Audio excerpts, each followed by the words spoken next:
In this lesson, we'll review a math question from the problem-solving section. We're on page 705, question 20, the final question. We know this is a difficult problem. For all numbers x and y, let the operation symbol be defined by x symbol y equals x times y minus y. If a and b are positive integers, which of the following can be equal to 0? Now, this is a tough question. Now, there's a very good chance you'll see what I call a symbol question, where you have some foreign symbol. It doesn't matter what it is here. It's just a box. It's not a math concept in terms of you don't need to know what a box is. It's always going to be defined.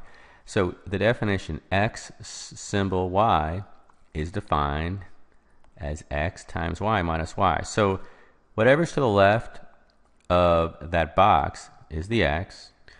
Whatever's to the right is y, and this will convert the symbol to the numeric form.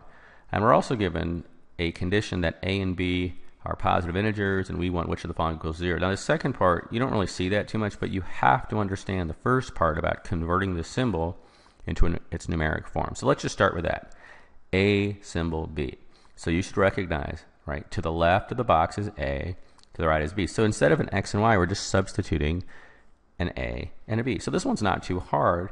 It's just a, right, that's to the left, times b minus our y equals b. So this is the first one. Okay, we'll get to the second part. I just want to get through these.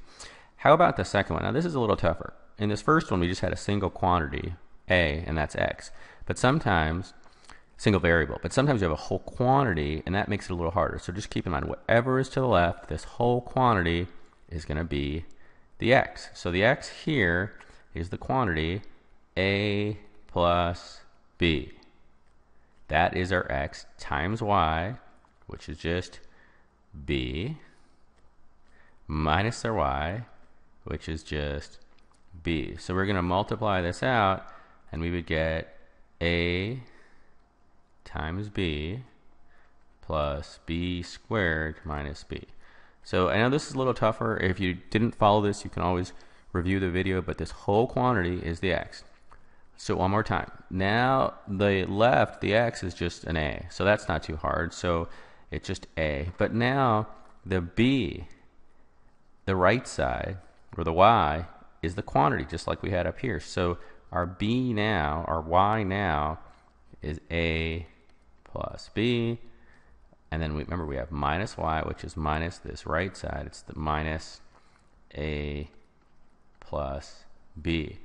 And so if we were to simplify this out, okay, so I'm going to multiply, and we'd get a squared plus ab minus a minus b. So these three equations, this is what you really have to understand. Now we've got one last step. If a and b are positive integers, which of the following can? It doesn't say must, it just can. You just have to pick some value that would make it a true statement. And I would just pick 1 here, to positive integers. So if we just made a and b 1, just think, you don't even have to figure it out the long way. So this is going to be 1 times 1 minus 1, and that would be 0. Just make it 1. It's the easiest. Here's our second equation. So we're going to make both of these 1. So a plus b, or a times b, it's 1. But then we have plus 1 squared, that's another 1, minus. So you see there's 2 units here, minus 1. No matter if you pick another number besides 1, it's just going to keep getting bigger and bigger. So you should recognize there's no way to make this 0. And the last one, we've got 4 units. 2 are positive, 2 are negative. So let's make it 1. 1 squared, 1. Plus 1, that's 2. Minus 1, and this would cancel out to be 0. This is a tough question. And again, usually you don't see the second step, but you have to understand the first step about substituting on the left. Sometimes it's a single variable, sometimes it's a whole quantity. But if you didn't get this, review this video. It's a very common question, and this is a harder version of it. All right, the answer here is E, 1 and 3. See you next time. Thanks for watching.